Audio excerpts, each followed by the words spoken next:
Obesity is not just about weight, it involves life expectancy, childhood health, inequality, and broken systems. Both the US and the UK are failing millions within their populations, and we need to find a solution before the situation gets worse. I've seen people close to me struggle with obesity. People often feel blame, shame, and are silenced due to stigma. Obesity isn't a matter of discipline, it's a result of systemic failures in both the US and the UK. In the US, around 41% of adults are obese. In the UK, it's around 26.3%. These numbers are rising in both countries, as well as childhood obesity rates. This issue affects tens of millions and is affecting future generations. Obesity increases the risk for major health issues, including heart disease, diabetes, and depression. It's the second leading preventable cause of death in the US.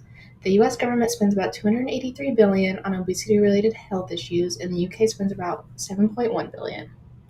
But the US and the UK differ in their healthcare systems, how they monitor the problem, and their policy implementation. Despite this, both countries face similar problems like rising obesity rates, socioeconomic inequality, and poor food environments. In the UK, the National Health Service tracks national trends. In the US, data varies by state, making it harder to create national strategies. Better data allows for better responses. The UK has free healthcare coverage for residents, including weight management services. In the US, access to healthcare depends on insurance. 1 in every 6 adults have avoided seeking care due to cost. In both countries, prevention is extremely underfunded compared to treatment. Both systems spend billions on treating obesity-related diseases, yet invest far less on prevention, despite the fact that obesity affects a large percentage of both populations. The US, less than 3% of healthcare spending goes to prevention. The prevalence of obesity is not equally distributed. In both countries, it's highest among low-income groups, racial minorities, and those with mental illnesses. This reflects the systemic inequalities that contribute to obesity rather than personal weaknesses. In the US, low-income neighborhoods often lack access to high-quality, healthy food options, but have higher numbers of fast food options available. This is similar in the UK. People eat what is available, easy, and affordable, which is often fast food. Depression, trauma, and stress increase the risk of obesity. In both countries, mental health services are extremely underfunded and often unavailable to those who need it the most.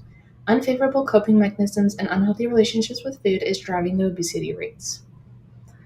Both governments claim to invest in childhood obesity prevention, but community support, school meals, and physical activity in schools varies across both nations.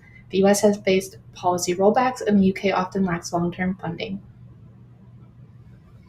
Food and beverage companies play a major role in rising obesity rates. They push sugar, salt, and overprocessed food and drink products. Industry lobbying is very prominent in the US and is seen in the UK as well. The UK implemented a sugar tax on soft drinks, which led to a 44% reduction in sugar per drink sold. The US has no national tax that is equivalent to this, just a few local ones in different states.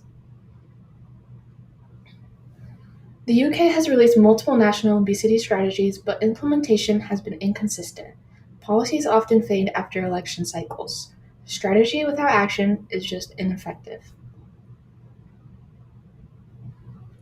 The US relies on a combination of federal, state, and local programs. Some strategies, like Michelle Obama's Let's Move movement, made progress, but the momentum from that has not lasted.